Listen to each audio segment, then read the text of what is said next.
Good afternoon. ഇപ്പോൾ ഞാൻ പറയാൻ പോകുന്നത് നമ്മുടെ പ്രോഡക്റ്റോ സർവീസിൻ്റെയോ പ്രൈസിങ്ങിനെ പറ്റിയാണ്. ഒരു പ്രൈസാണ് നമ്മുടെ ഇൻറ്റിഗ്രിറ്റി. നമ്മുടെ വിശ്വസനീയം ഉണ്ടാക്കുന്ന ഒരു സ്ഥാപനത്തിന് പ്രൈസാണ്. സോ എല്ലാവരും ജീവിക്കണം, ഞാൻ മാത്രം ജീവിക്കണം എന്ന് ചിന്തിച്ച് ഒരു വിലയിടാൻ പാടില്ല. കാരണം നിങ്ങളുടെ വില നിർണ്ണയിക്കുന്നത് ഒരു കോസ്റ്റ് അക്കൗണ്ടൻ്റാണ് കൊടുത്തിരിക്കുകയാണ് നിർണ്ണയിക്കാൻ. അതുകൊണ്ട് ലാഭം തുച്ഛം, ഗുണം മെച്ചം എന്നാണ് അതിൻ്റെ സത്യവചനം. അങ്ങനെ വരുമ്പോൾ കൂടുതൽ പ്രോഡക്റ്റ് സെയിൽസ് ചെയ്ത് അതിൽ നിന്ന് കുറഞ്ഞ ലാഭം എടുക്കാൻ ശ്രമിച്ചാൽ ആളുകൾ എന്നും നിങ്ങളുടെ കടയ്ക്ക് വരും, അല്ലെങ്കിൽ നിങ്ങളുടെ സർവീസിൽ വരും.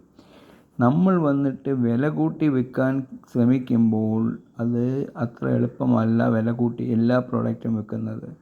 മോഹൻലാൽ, ലാലേട്ടനോ അല്ലെങ്കിൽ മമ്മൂക്കയ്ക്കോ ഒരു വിലയുണ്ട്.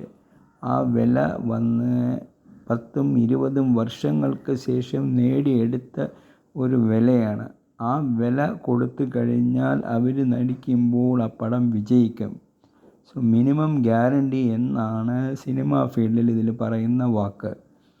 MGM, മിനിമം ഗ്യാരണ്ടി ഉണ്ട്. നമുക്ക് ഈ പടം എടുത്തു കഴിഞ്ഞാൽ പ്രൊഡ്യൂസറിനെ സംബന്ധിച്ചോളം മമ്മൂക്കയോ ലാലേട്ടനോ നടിച്ചു കഴിഞ്ഞാൽ ആ പടത്തിന് ഇത്ര രൂപ കിട്ടും എന്നുള്ള ബോധ്യമുള്ളത് കൊണ്ടാണ് അവരും വില കൂട്ടിക്കൊണ്ടിരിക്കുന്നത്. ആ വില കൊടുത്ത് അവരെ വെച്ച് പടമെടുത്ത് വിജയിച്ച് അതിൽ ലാഭം കാണുമ്പോൾ ആ വില അവിടെ ഒരു പ്രശ്നമല്ല. എന്നാൽ അതേപോലെ തന്നെ ട്രെയിനേഴ്സുകളുണ്ട്. അവർക്കും വന്നിട്ട് ഒരു വിലയുണ്ട്. കാരണം അവർ ആ വില കൊണ്ടുവന്നു കഴിഞ്ഞു. അവർക്ക് ആ വില ഡെവലപ്പ് ചെയ്ത് കൊണ്ടുവരാൻ കഴിഞ്ഞു.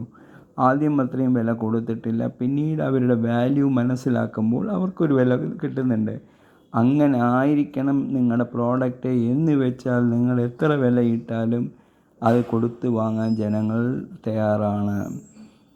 ഈ വില ഒരു MRPയുടെ കൺട്രോൾ നിങ്ങളുടെ കയ്യിലാണെങ്കിൽ, മാക്സിമം റീറ്റെയിൽ പ്രൈസ് നിങ്ങളുടെ കൺട്രോളാണെങ്കിൽ തീർച്ചയായിട്ടും നിങ്ങൾക്ക് അതിൽ കൂടുതൽ ലാഭമെടുക്കാൻ കഴിയും.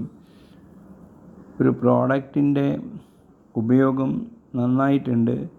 നിങ്ങളാണ് പ്രോഡക്റ്റിൻ്റെ വില കൺട്രോൾ ചെയ്യുന്നത്. മറ്റാർക്കും വില കൺട്രോൾ ചെയ്യാൻ കഴിയുന്നില്ല.